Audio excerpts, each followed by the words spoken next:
Cinta Sang Pewaris. Jika sahabat menyukai cerita ini jangan lupa like, komen dan share. Terima kasih. Bab 626-630. Bab 626.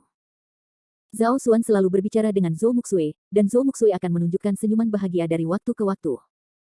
Setelah Wang Xiong melihat pemandangan ini, ekspresi wajahnya tampak semakin marah. Dia mengertakkan gigi dan berkata dengan suara rendah, mungkinkah Zhou Muxue benar-benar ditipu oleh Zhao Xuan? Saat ini, Fendi Zanders sedang tidak berminat untuk mempedulikan hal-hal ini. Dia hanya punya satu pemikiran di benaknya, yaitu keluar dan menghubungi Long Chao dengan cepat, sehingga Long Chao dapat melakukan sesuatu pada Qin Lan.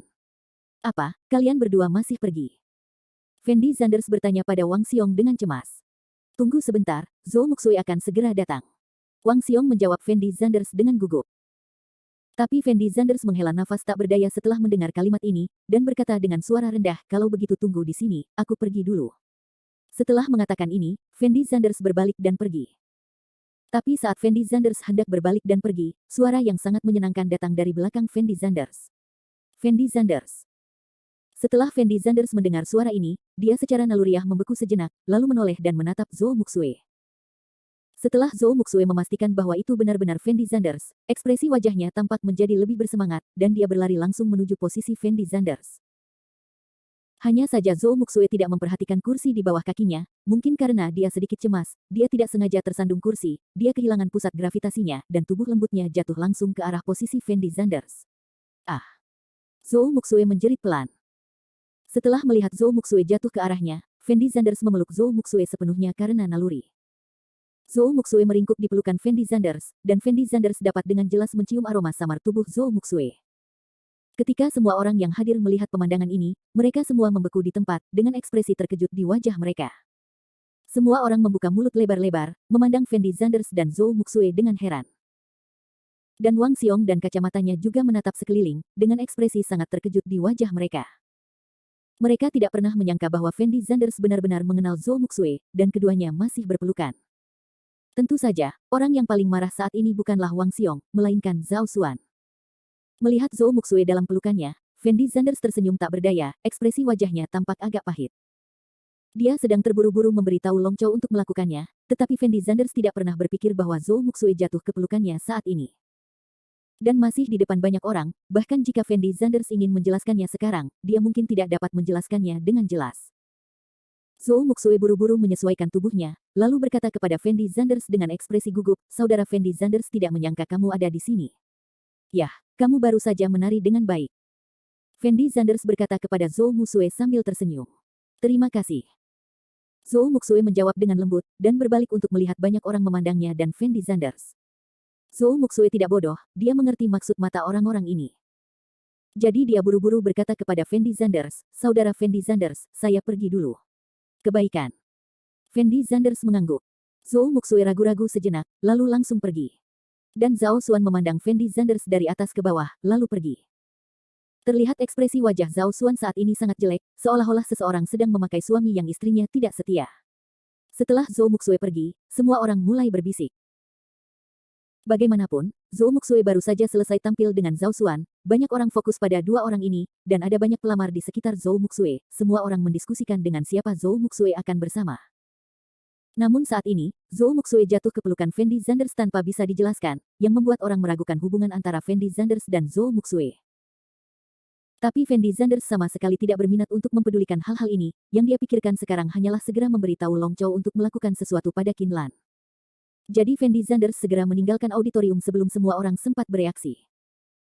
Tapi Wang Xiong dan kacamata masih tercengang di tempatnya, dengan ekspresi bingung yang luar biasa di wajah mereka, tidak dapat memahami apa yang sedang terjadi. Setelah Fendi Zanders meninggalkan auditorium, dia berjalan langsung menuju asrama Qin Lan, mengeluarkan ponselnya dan memutar nomor Long Chao sambil berjalan. Jingle bell. Setelah telepon berdering 2 kali, Long Chao menjawab panggilan tersebut. Long Chao, Qin Lan telah meninggalkan auditorium sekarang, dan kupikir dia akan segera dapat mencapai jalan itu, jadi cepatlah dan serang dia di jalan. Fendi Zanders melirik ke belakangnya sebentar, dan setelah memastikan bahwa tidak ada yang mengikutinya, katanya kosong. Tuan Zanders, saya berada di jalur ini sekarang, selama saya melihat Qin Lan, saya akan menyerangnya. Long Chao menjawab dengan suara rendah. Bagus. Fendi Zanders mengangguk ringan, lalu langsung menutup telepon. Setelah meletakkan telepon, Fendi Zanders menarik napas dalam-dalam. Dia tahu betul di dalam hatinya bahwa Long Chow selalu melakukan sesuatu dengan sangat aman. Karena Long Chow mengatakan tidak ada masalah, seharusnya tidak ada masalah.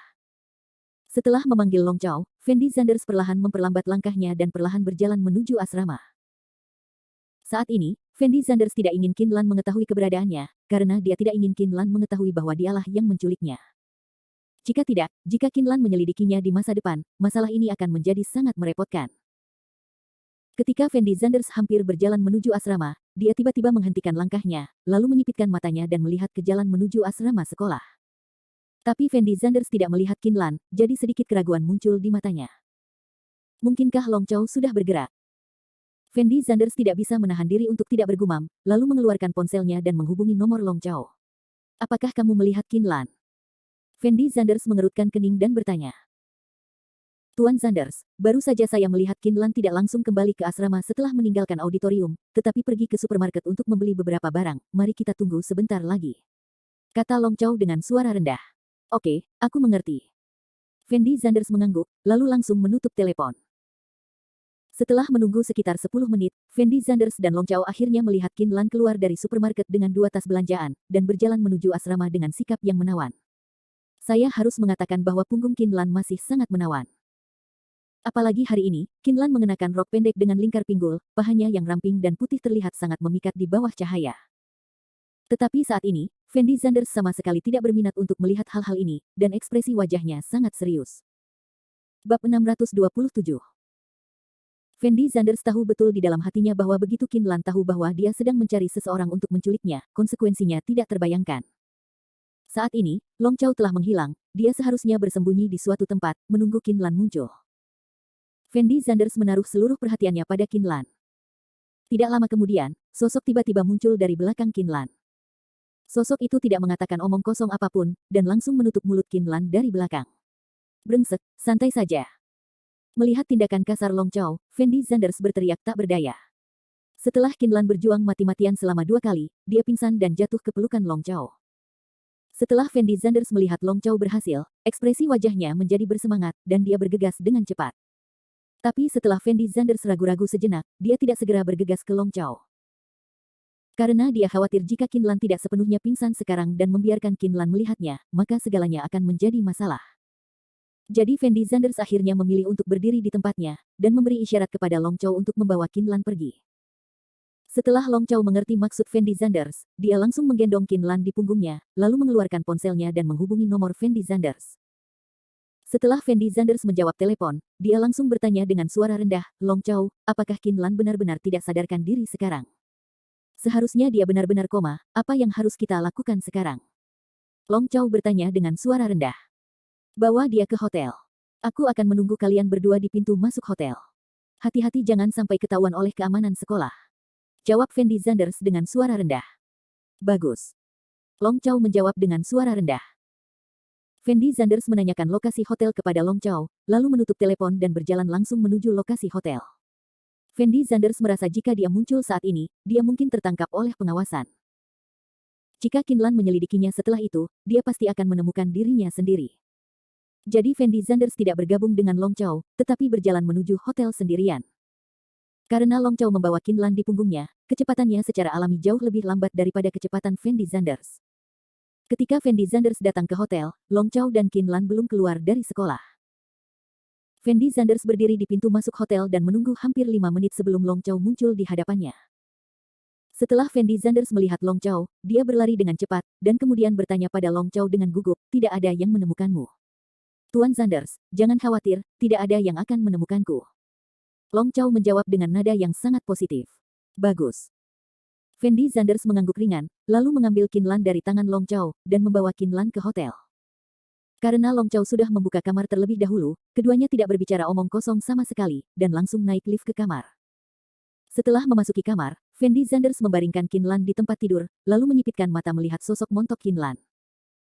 Saat menggendong Qin Lan barusan, Fendi Zanders dapat merasakan sosok Qin Lan sangat baik, dan terasa sangat nyaman untuk menggendong Qin Lan dalam pelukannya. Ditambah dengan postur Qin Lan yang sangat menarik saat ini, dengan kakinya yang ramping dan indah setengah tertutup, Fendi Zanders merasakan keinginan untuk menelanjangi wanita ini, untuk merusaknya dengan baik. Jika bisa menaklukkan wanita cantik seperti Qinlan, pasti akan menjadi hal yang sangat mengasyikkan. Tapi Fendi Zanders segera sadar, karena dia tahu bahwa dia tidak bisa melakukan hal seperti itu sekarang. Tidak semua orang bisa menyentuh wanita seperti Qinlan. Apalagi dia menculik Qinlan kali ini hanya untuk menyelidiki hubungan antara Qinlan dan Sue Yuankun. Jika dia benar-benar melakukan sesuatu pada Qinlan, bukankah dia akan kalah dengan binatang buas? Tuan Zanders, saya akan menunggu di luar. Jika Anda butuh sesuatu, telepon saja saya. Long Chow berkata kepada Fendi Zanders dengan nada tenang. Fendi Zanders mengangguk ringan, dan Long Chow berbalik dan berjalan keluar ruangan. Setelah Long Chow pergi, Fendi Zanders mengeluarkan selimut dan menutupi tubuh Qinlan, dan berkata dengan lembut, Tuan Qin, saya benar-benar tidak punya pilihan selain melakukan ini. Saya harap Anda tidak menyalahkan saya ketika Anda bangun. Petik 2. Setelah mengatakan ini, Fendi Zanders mengeluarkan ponselnya, menemukan nomor Sue Yuankun, dan bersiap untuk meneleponnya. Tetapi ketika Fendi Zanders mengeluarkan ponselnya, dia tiba-tiba merasa Qinlan di tempat tidur sepertinya bergerak. Fendi Zanders buru-buru meletakkan teleponnya, lalu menatap Qinlan. Fendi Zanders menemukan bahwa mata Qinlan masih tertutup, dan tubuhnya terbaring lemas di tempat tidur, tidak menunjukkan tanda-tanda akan bangun. Apakah aku terlalu gugup? Fendi Zanders tidak bisa menahan diri untuk tidak bergumam di dalam hatinya. Fendi Zanders memandang Qinlan dan ragu-ragu selama 2 detik, lalu sebuah ide berani tiba-tiba muncul di benaknya. Dia langsung bangkit dan berjalan ke sisi Qinlan, lalu mengulurkan tangannya dan mendorong Qinlan dengan lembut. Qinlan tidak menanggapi sama sekali, dan berbaring tak bergerak di tempat tidur. Fendi Zanders merasa jika Qinlan benar-benar berpura-pura tidak sadarkan diri, dia pasti tidak akan bisa membangunkan Qinlan seperti ini. Jadi Fendi Zanders memiliki keberanian untuk meletakkan tangan kanannya di atas kemeja Qinlan, dan dengan lembut membuka kancing pertama kemeja itu. Setelah kancingnya dibuka, seluruh dada Qinlan langsung terlihat oleh pandangan Fendi Zanders, dan Fendi Zanders tidak bisa menahan untuk menelan ludahnya. Dan Qinlan masih menutup matanya rapat-rapat, seolah tidak ada tanda-tanda bangun sama sekali. Apakah ini benar-benar penglihatanku? Fendi Zanders ragu-ragu sejenak, dengan sedikit keraguan di wajahnya, lalu membuka kancing kedua kemejanya. Ketika kancing kedua dibuka, Fendi Zanders bahkan bisa melihat pakaian dalam berenda hitam Qinlan, yang sangat seksi dan menawan. Fendi Zanders tidak bisa menahan napas dalam-dalam, dan ekspresi wajahnya menjadi tegang. Tidak mungkin, Qinlan adalah wanita yang terlalu menarik. Baik tubuh maupun penampilannya sempurna, kecantikan seksi ditempatkan di hadapan Anda, dan dia masih dalam keadaan koma total, jika Anda tidak melakukan sesuatu, sayang sekali. Hanya saja Fendi Zanders juga takut. Dia takut jika dia benar-benar melakukan sesuatu pada Qinlan, akhirnya pasti akan sangat menyedihkan. Jadi setelah Fendi Zanders membuka kancing kedua tombol Qinlan, melihat Qinlan masih tidak merespon, itu berarti Qinlan pasti pingsan, dan tidak mungkin untuk bangun. Kalau tidak, menurut temperamen Qinlan, dia pasti akan bangun dan menamparkan dirinya sendiri. Mengetahui bahwa Qinlan benar-benar tidak sadarkan diri, Fendi Zanders mengancingkan kemeja Qinlan lagi, dan kemudian memanggil Long Chow masuk dari luar ruangan. Selanjutnya, Fendi Zanders berencana menghubungi Sue Yuankun. Bab 628. Tuan Zanders, apakah Anda punya perintah? Setelah Long Chow memasuki ruangan, dia bertanya pada Fendi Zanders dengan suara rendah. Sue Yuankun mengetahui nomor ponselku, dan dia juga mengetahui suaraku. Jika aku meneleponnya, dia pasti akan mengetahui bahwa itu milikku, dan identitasku akan terungkap. Jadi aku ingin kamu menelepon Sue Yuankun sekarang, katakan padanya bahwa kamu menculik Qinlan, dan lihat bagaimana reaksinya. Fendi Zanders berkata kepada Long Chow dengan suara rendah. Setelah mendengar kata-kata Fendi Zanders, Long Chow langsung mengangguk, lalu mengeluarkan ponselnya dan menghubungi nomor Sue Yuankun. Jingle bell. Setelah telepon berdering 2 kali, Sue Yuankun menghubungkan telepon tersebut, lalu bertanya dengan suara rendah, siapa itu? Kamu tidak perlu tahu siapa aku sekarang, kamu hanya perlu tahu bahwa Qinlan ada di tanganku, jika kamu ingin membuatnya tetap hidup, segera siapkan uang tunai 5 juta untukku, dan aku akan memberitahumu ketika kamu punya uangnya sudah siap. Di mana keduanya berdagang? Long Chow berkata dengan suara rendah. Qinlan ada di tanganmu. Setelah Sue Yuankun mendengar kata Qinlan, nadanya jelas menjadi gelisah. Benar, Qinlan ada di tanganku sekarang, jika kamu tidak percaya padaku, aku bisa mengambil beberapa foto untukmu. Long Chow mengulangi dengan suara lembut. Anak muda, menurutku kamu bosan dengan hidup kan? Kamu bahkan berani menculik Qinlan, tahukah kamu siapa dia? Sue Yuankun berteriak dengan nada sangat marah. Long Chow dan Fendi Zanders membeku di tempatnya setelah mendengar kata-kata Sue Yuankun. Benar saja, seperti yang dipikirkan Fendi Zanders, Sue Yuankun benar-benar mengenal Qinlan. Dan dari nada suara Sue Yuankun, dia tampak sangat marah dengan masalah ini, yang membuktikan bahwa Qinlan sangat penting baginya. Setelah Fendi Zanders mendengar kata-kata Sue Yuankun, dia menatap Qin Lan dengan ekspresi luar biasa di wajahnya. Dia tidak pernah membayangkan bahwa orang yang membantunya saat itu sebenarnya adalah Qin Lan. Dia juga tidak menyangka latar belakang Qin Lan begitu menakutkan, dan dia bisa memobilisasi orang besar seperti Sue Yuankun untuk membantu hanya dengan panggilan telepon. Meskipun Fendi Zanders sudah mengetahui bahwa Qin Lan lah yang membantunya saat itu, hal ini membuat Fendi Zanders semakin penasaran, siapakah Qin Lan? Mengapa memiliki begitu banyak energi? Namun ketika Fendi Zanders masih terkejut dengan identitas Qin Lan, dia tiba-tiba merasakan hawa dingin di punggungnya. Fendi Zanders tertegun sejenak, lalu dengan cepat menoleh dan melirik ke belakang. Kemudian dia segera membeku di tempatnya. Fendi Zanders tidak pernah menyangka bahwa Qin Lan telah bangun saat ini. Dan saat ini, Qin Lan sebenarnya sedang memegang pistol di tangannya. Moncong pistol yang dingin diarahkan ke kepala Fendi Zanders. Pada saat ini, selama Qin Lan dengan ringan mengetuk pelatuknya, peluru akan menembus kepala Fendi Zanders. Fendi Zanders menatap Qin Lan dengan tatapan kosong, untuk sesaat dia tidak tahu harus berkata apa, dan ekspresi wajahnya menjadi tegang. Dan Long Chow juga membeku di tempatnya, tergagap dan berkata kepada Qin Lan, letakkan senjatanya. Letakkan senjatanya. Setelah Qin Lan mendengar kata-kata Long Chow, dia tidak bisa menahan senyum sedikit pun, dan kemudian berkata dengan lembut kepada Long Chow, saya tahu keterampilan Anda bagus, tapi saya menyarankan Anda untuk tidak melakukannya. Jika Anda berani melakukannya, aku akan langsung bunuh dia. Long Chow tahu bahwa Qin Lan sangat ahli dalam memegang senjata, yang berarti Qin Lan kemungkinan besar akan menembak dan membunuh Fendi Zanders. Jadi dia buru-buru berkata kepada Qin Lan, jangan impulsif, saya tidak akan melakukan apapun. Itu bagus. Qin Lan tersenyum ringan, lalu berkata dengan lembut kepada Fendi Zanders kecil, ya ampun kakak membantumu pada awalnya, tapi sekarang kamu menculik adikku untuk membalas dendam, kamu benar-benar membuatku merasa sangat sedih. Guru, kapan kamu bangun?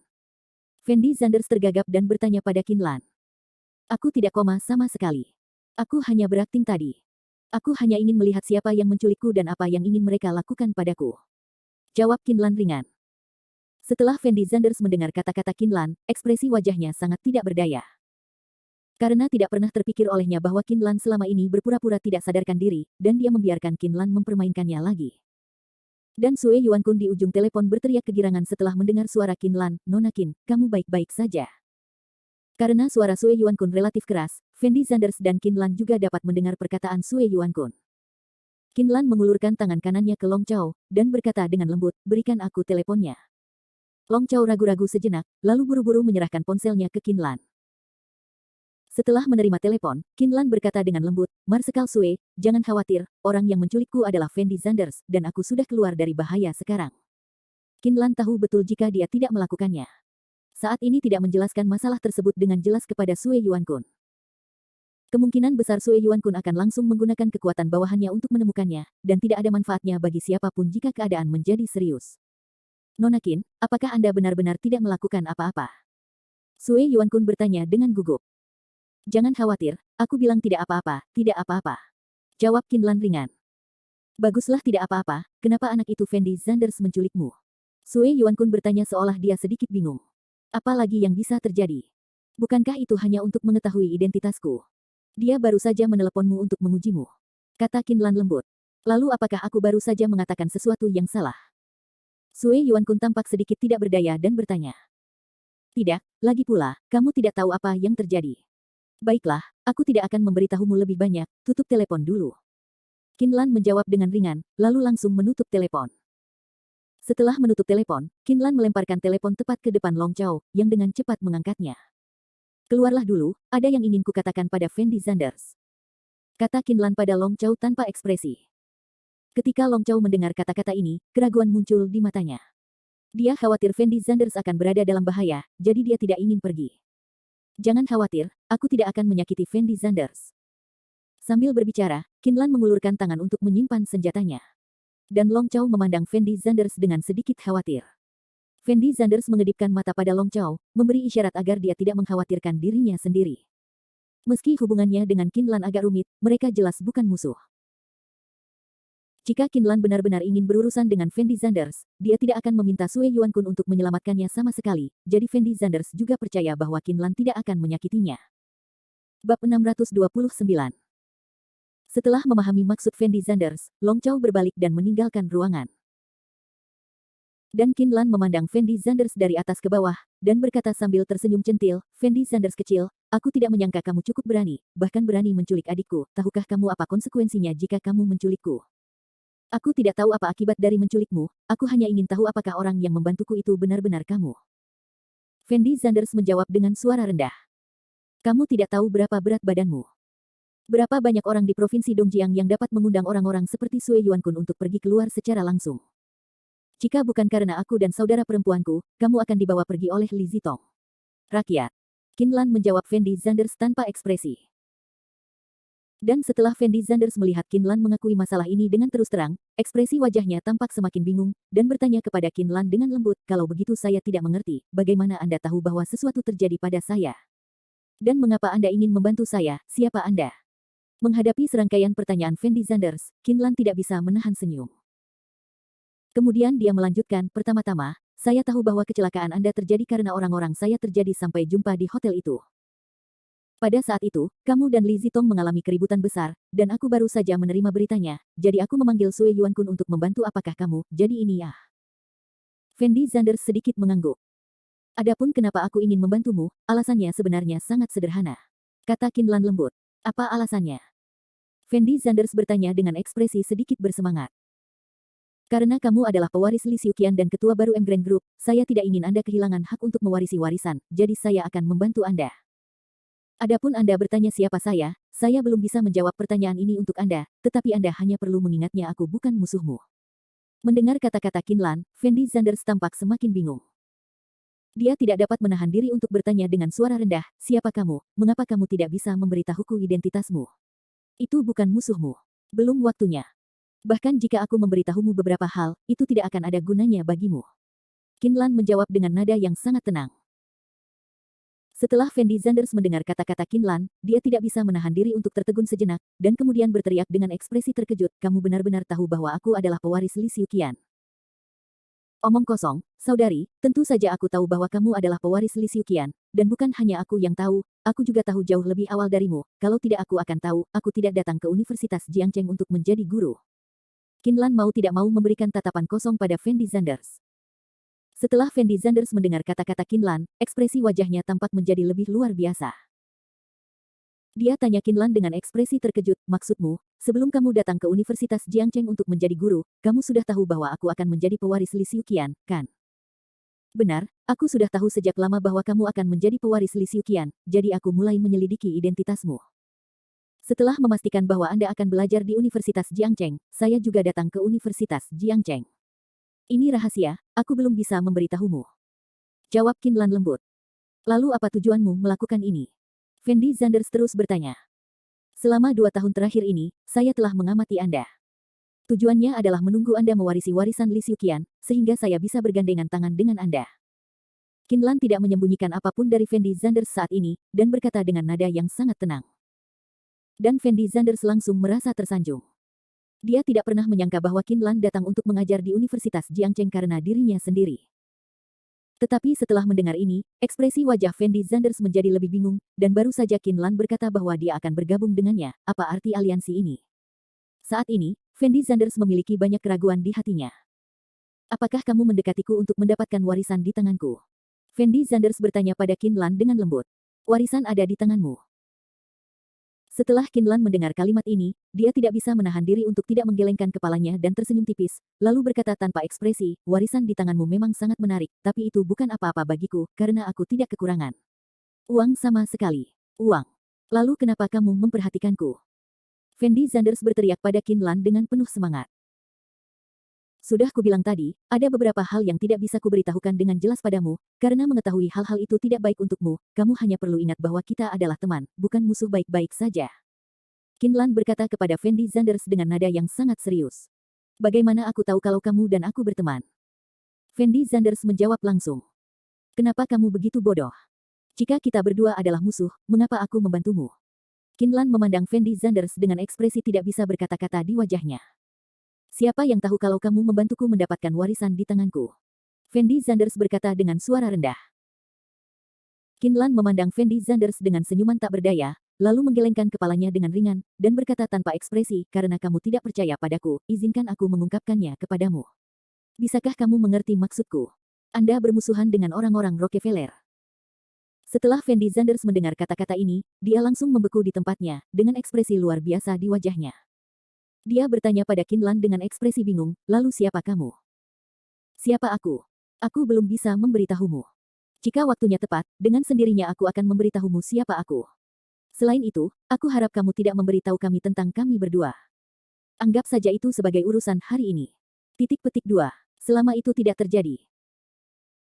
Kinlan berhenti sejenak, lalu menatap Fendi Zanders dan melanjutkan, saya awalnya berpikir bahwa saya akan menceritakan semuanya dengan hati-hati ketika waktunya tepat, tetapi saya tidak menyangka bahwa kamu bocah akan jadi aku tidak sabar, tapi tidak apa-apa untuk menjelaskan semuanya kepadamu sekarang, setidaknya dengan cara ini, kamu tidak perlu melecehkanku lagi. Fendi Zanders memandang Kinlan di depannya, dengan ekspresi tak berdaya di wajahnya, dia tidak tahu harus berkata apa untuk sementara waktu. Bocah Zanders, jangan beritahu siapapun tentang masalah kita berdua, dan jangan biarkan Fang Zihua, Xie Huaqiang, dan yang lainnya selidiki identitasku, karena tidak mungkin mengetahuinya dengan metode mereka. Ya, mengenai masalah antara kamu dan aku tidak ingin kamu memberitahu Fang Zihua dan Xie Huaqiang. Setelah Kinlan melihat bahwa Fendi Zanders tidak berbicara, dia melanjutkan. Bab 630. Mendengar kata-kata Kinlan, Fendi Zanders tertegun sejenak. Kemudian dia bertanya dengan ekspresi bingung, mengapa saya tidak bisa memberitahu mereka tentang hal ini, apakah Anda memiliki konspirasi lain yang disembunyikan dari saya? Saya sudah banyak bicara, konspirasi apa lagi yang bisa saya lakukan? Kinlan menatap Fendi Zanders dengan sangat tidak berdaya, dan kemudian berkata dengan ringan, saya tidak mempercayai orang lain kecuali Anda sekarang. Lalu kenapa kamu percaya padaku? Bagaimana kamu bisa yakin bahwa aku akan menjadi temanmu? Fendi Zanders bertanya pada Kinlan sambil mengerutkan kening. Bocah Zanders, kenapa kamu punya banyak pertanyaan? Jangan lupa, saudari, aku sudah mengenalmu selama 2 tahun. Selama 2 tahun ini, aku telah mengamatimu. Aku sangat mengenalmu. Karakter, jadi saya sangat yakin setelah aku menjelaskan semuanya kepadamu dengan jelas, kamu pasti akan memilih untuk bekerja sama denganku. Tentu saja, jika kamu tidak percaya padaku sekarang, itu tidak masalah. Lagi pula, ini bukan waktunya kita berdua bergabung. Saat kita bergandengan tangan di masa depan, kamu akan percaya padaku. Kinlan berkata tanpa daya kepada Fendi Zanders. Dan Fendi Zanders melihat ekspresi wajah Kinlan, matanya tampak sedikit tidak senang. Faktanya, dia sangat membenci perasaan seperti ini, tetapi dia juga memahami karakter Kinlan, seorang wanita, dan dia berpikir bahwa karena Kinlan dapat mengetahui tentang warisannya terlebih dahulu, itu berarti latar belakang identitas Kinlan pasti tidak biasa. Kalau tidak, dia pasti akan melakukannya. Tidak mungkin mengetahui beritanya sebelumnya. Jadi Fendi Zanders menghela nafas ringan, dan tidak bertanya lagi. Anggap saja tidak terjadi apa-apa. Mulai sekarang, aku akan tetap menjadi gurumu, dan kamu akan tetap menjadi muridku. Kinlan berkata dengan ringan setelah melihat Fendi Zanders terdiam. Dan Fendi Zanders memandang Kinlan dari atas ke bawah, dan bertanya dengan suara rendah, karena kamu tidak pingsan sekarang, mengapa kamu berpura-pura tidak sadarkan diri? Sebenarnya, dalam perjalanan kembali ke asrama, aku sudah menemukan keberadaan Long Chow, jadi aku berpura-pura pergi ke supermarket untuk membeli sesuatu. Dan obat-obatannya tidak mempan padaku sama sekali. Aku berpura-pura tidak sadarkan diri sepanjang waktu karena aku ingin melihat siapa yang menculikku dan apa tujuan pihak lain menculikku, tapi saat aku melihatmu, aku tahu kamu pasti tidak akan menyakitiku. Saya tidak bangun, karena saya penasaran apakah Anda menculik saya untuk tidur dengan saya atau punya rencana lain. Kinlan berhenti sejenak, lalu menatap Fendi Zanders dan melanjutkan, tahukah Anda ketika Anda membuka kancing pakaianku barusan, adikku benar-benar kecewa di hatinya, aku bahkan bertanya-tanya apakah kamu laki-laki. Setelah Fendi Zanders mendengar kata-kata Kinlan, dia membeku di tempatnya, dengan ekspresi sangat tak berdaya di wajahnya, tidak tahu apa yang harus dikatakan. Aku bercanda denganmu, kamu tidak perlu menganggapnya serius, apakah kamu ingat apa yang aku katakan tadi? Kinlan bertanya pada Fendi Zanders dengan lembut. Ingat. Fendi Zanders mengangguk tak berdaya. Ingat saja. Kinlan tersenyum tipis, lalu membuka kancing kemejanya di depan Fendi Zanders. Setelah Fendi Zanders melihat tindakan Kinlan, dia tertegun sejenak. Ekspresi wajahnya sangat bingung. Dia tidak tahu apa yang ingin dilakukan Kinlan. Kinlan memunggungi Fendi Zanders, dan memasukkan pistolnya ke bajunya. Baru pada saat inilah Fendi Zanders menyadari bahwa Kinlan selalu menyimpan pistol di celana dalamnya. Apakah wanita ini tidak merasa tidak nyaman? Fendi Zanders menatap punggung Kinlan dengan ekspresi tak berdaya di wajahnya. Setelah Kinlan menyembunyikan pistolnya, dia berbisik kepada Fendi Zanders, kakak, aku pergi. Kebaikan. Fendi Zanders sedikit mengangguk. Dan Qin Lan tidak berbicara omong kosong sama sekali, dan langsung berjalan keluar ruangan. Berapa kali Fendi Zanders ingin mempertahankan Qin Lan dan menanyakan masalah tersebut dengan jelas, namun pada akhirnya dia menahan keinginan tersebut. Setelah melihat Qin Lan pergi, Long Chao buru-buru berlari ke sisi Fendi Zanders, dan berkata dengan gugup kepada Fendi Zanders, "Tuan Zanders, kamu baik-baik saja?" "Aku baik-baik saja," jawab Fendi Zanders ringan. "Tuan Zanders, saya benar-benar minta maaf, saya tidak menyangka wanita ini begitu kuat, dan obat saya tidak berpengaruh padanya." Long Chao sangat menyalahkan dirinya sendiri dan berkata kepada Fendi Zanders, "Aku tidak menyalahkanmu dalam masalah ini, aku terlalu ceroboh." Fendi Zanders melirik Long Chao dan menjawab dengan suara rendah, "Tuan Zanders, apa yang harus kita lakukan selanjutnya?" Long Chao memandang Fendi Zanders dan bertanya, "Tidak apa-apa sekarang, kembalilah dulu, jangan beritahu siapapun tentang masalah hari ini, bahkan Fang Zihua dan Xie Huaqiang, jangan beritahu mereka, apakah kamu mengerti maksudku?" Fendi Zanders berkata pada Long Chao dengan suara rendah, "Mengerti." Long Chao mengangguk dengan cepat, lalu memandang Fendi Zanders dan melanjutkan, "Tuan Zanders, jika tidak ada yang lain, saya akan pergi dulu." "Ayo pergi." Fendi Zanders melambaikan tangannya dengan lembut ke arah Long Chao, dan Long Chao berbalik dan berjalan keluar ruangan. Dan Fendi Zanders sedang duduk sendirian di tempat tidur hotel, dengan ekspresi sangat tidak berdaya di wajahnya. Meskipun Fendi Zanders sudah mengetahui saat ini bahwa orang yang membantunya ketika dia berada di Linjia Zhuang adalah Qin Lan, tetapi meskipun dia mengetahuinya, lalu bagaimana? Fendi Zanders masih belum mengetahui identitas asli Qin Lan. Adapun klaim Qin Lan bahwa dia dan Rockefeller memiliki konflik, Fendi Zanders tidak memiliki cara untuk memverifikasi apakah kata-kata Qin Lan benar atau tidak. Jadi meskipun Qin Lan mengatakan bahwa dia dan Fendi Zanders adalah teman, Fendi Zanders tidak dapat sepenuhnya mempercayai kata-kata Qin Lan. Selain itu, Qin Lan mulai merencanakan hal-hal ini 2 tahun lalu, yang membuat Fendi Zanders semakin khawatir tentang apa yang ingin dilakukan Qin Lan padanya. Meskipun satu pertanyaan telah terjawab, lebih banyak pertanyaan terbentang di hadapan Fendi Zanders. Akan lebih baik jika Fendi Zanders bisa mengetahui identitas asli Qin Lan. Tapi tidak mungkin, bahkan orang seperti Fang Zihua dan Xie Huaqiang tidak bisa mengetahui siapa Qin Lan. Jika Fendi Zanders menyelidikinya sendiri, pasti akan sia-sia. Fendi Zanders tidak pernah menyangka bahwa dia, seorang konselor cantik, memiliki latar belakang yang begitu menakutkan. Dia bahkan tidak menyangka bahwa Qin Lan sudah mulai merencanakan hal ini 2 tahun lalu. Memikirkan hal ini sekarang, Fendi Zanders merasa merinding. Dia bahkan merasa bahwa alasan mengapa Qin Lan begitu memperhatikannya sebelumnya mungkin karena Qin Lan sudah mengetahui identitas Fendi Zanders, jadi dia sengaja membantunya. Tindakan Qin Lan ini membuat Fendi Zanders merasa sedikit menyeramkan. Dia merasa bahwa Qin Lan adalah wanita yang sangat menakutkan, lebih menakutkan dari semua wanita yang dia kenal.